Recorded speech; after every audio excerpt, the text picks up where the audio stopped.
कपिल जी, आपसे बड़े ट्वीट आपके हमने देखे हैं सोशल मीडिया पर। अभी कल ही आपने एक ट्वीट किया राम मंदिर को लेकर। भगवान राम का मंदिर तैयार होने वाला है लगभग, और 22 जनवरी को प्राण प्रतिष्ठा होगी। प्रधानमंत्री को उसके लिए आमंत्रित किया गया, उसको लेकर आपने ट्वीट किया है और कुछ पंक्तियां भी लिखी हैं उसमें, ज़रा बताइएगा क्या है वो। बहुत बहुत आभार। और सबसे पहले इस सदन में बैठे सभी लोगों को बधाई, तारीख पक्की हो चुकी है। मंदिर भव्य सजाएंगे और तारीख भी बताएंगे। बता भी दी। तो डेफिनेटली शायद 500 साल का इंतजार विश्व की बहुत कमी सभ्यताओं ने किया होगा। 500 साल का संघर्ष और उसकी ऐसी सुखद परिणति 22 जनवरी 2024 12:30 बजे।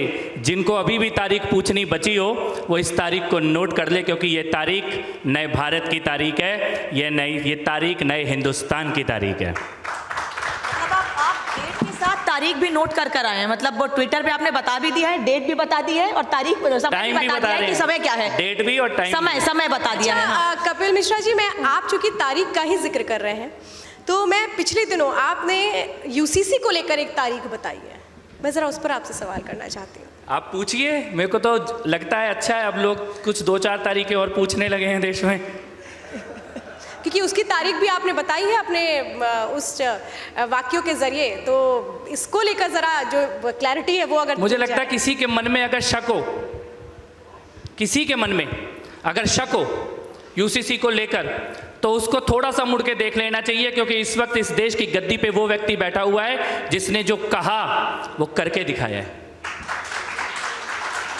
उनकी एक तस्वीर आती है लगभग 30-35 साल पुरानी, जिसमें एक मंच लगा है, उसमें मोदी जी बैठे और पीछे लिखा हुआ है 370 हटाएंगे। अभी पप्पू जी बोल रहे थे, मुझे आज पता लगा देश में राजनीति में 2 पप्पू हैं। कुछ लोग नाराज ना हो जाए। लेकिन मैं उनकी बातों का मैं एक जवाब यहाँ पे दे देना चाहता हूँ। यूसीसी तो आई गई, यूनिफॉर्म सिविल कोड तो आई गई, लेकिन इस देश में बहुत सारे लोग गंभीरता से जाति की बात जरूर कर रहे हैं, लेकिन कुछ लोग बहुत ही हल्के तौर पर भी कर रहे हैं। और ये जो नया पूरा गठबंधन बना है, जिसमें कभी ओबीसी के बारे में कोई जुमला फेंक दिया जाता है, कभी जाति के बारे में, इसका एक छोटा सा मैं आपको नाम बता देता हूँ।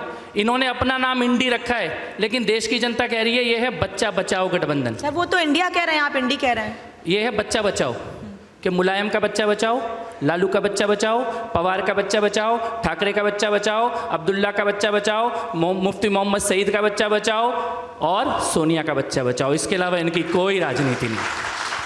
इनको किसी जाति से, किसी समाज से, किसी समस्या से कोई लेना देना नहीं है। इनका खाली इतना एक एजेंडा है। कपिल मिश्रा जी, आप ये कह रहे हैं वंशवाद की राजनीति बचाओ, कुल मिलाकर के राजनीति में वंशवाद जो चल रहा है उसको बचा लो, आप ये कहना चाह रहे हैं? मेरा ये कहना है कि राजनीति वो होनी चाहिए जो अभी हमने योगी जी के मुंह से सुना, राष्ट्र के लिए जो प्रधानमंत्री जी कर रहे हैं। अगले 30 साल का एजेंडा देश के नागरिकों के सामने रखा हुआ है। पिछले 70 साल में जिन समस्याओं की बात होती थी उनका समाधान, जैसे कि एक छोटा सा एग्जाम्पल मैं आपको देता हूँ। पंडित नेहरू ने भारत की संसद में खड़े होकर ये बात बोली कि जिस दिन इस देश में हर परिवार के पास शौचालय होगा उस दिन भारत का विकास शुरू हो जाएगा। किसने बोला? पंडित नेहरू ने। लेकिन बोला और भूल गए, और किया किसने? उसको यानी समस्याएं गिनाई जाती थी, गरीबी हटाओ। एक प्रधानमंत्री इस देश में ऐसे भी थे, वो लाल किले पे खड़े होकर बोलते थे कि हम 100 रुपये भेजते हैं और नीचे 15 रुपये जाता है। प्रधानमंत्री बोल रहे थे इस देश के लाल किले से, भाई 100 रुपये भेजते हैं, 15 रुपये जाता है, तो बीच में क्या तुम्हारा बाप खाता है? अब क्यों नहीं जाता? यानी समस्या थी लीकेज, समस्या थी करप्शन। अब सेंटर से जो पैसा जाता है 2000 रुपये अगर खाते में जाना है तो आखिरी गांव में बैठे आखिरी व्यक्ति के खाते में पूरा 2000 जाता है। समस्या थी शौचालय, तो बना के दिए 11 करोड़। जल की समस्या, पानी का, उज्ज्वला का। तो मैं ये कहता हूं कि राजनीति ये होनी चाहिए, समस्याएं गिनाने की राजनीति इस देश ने बहुत देखी है, समाधान की राजनीति। और शायद भारत का ये जो नया राजनीतिक वर्तमान है, ये समाधान की राजनीति का वर्तमान है। ठीक है।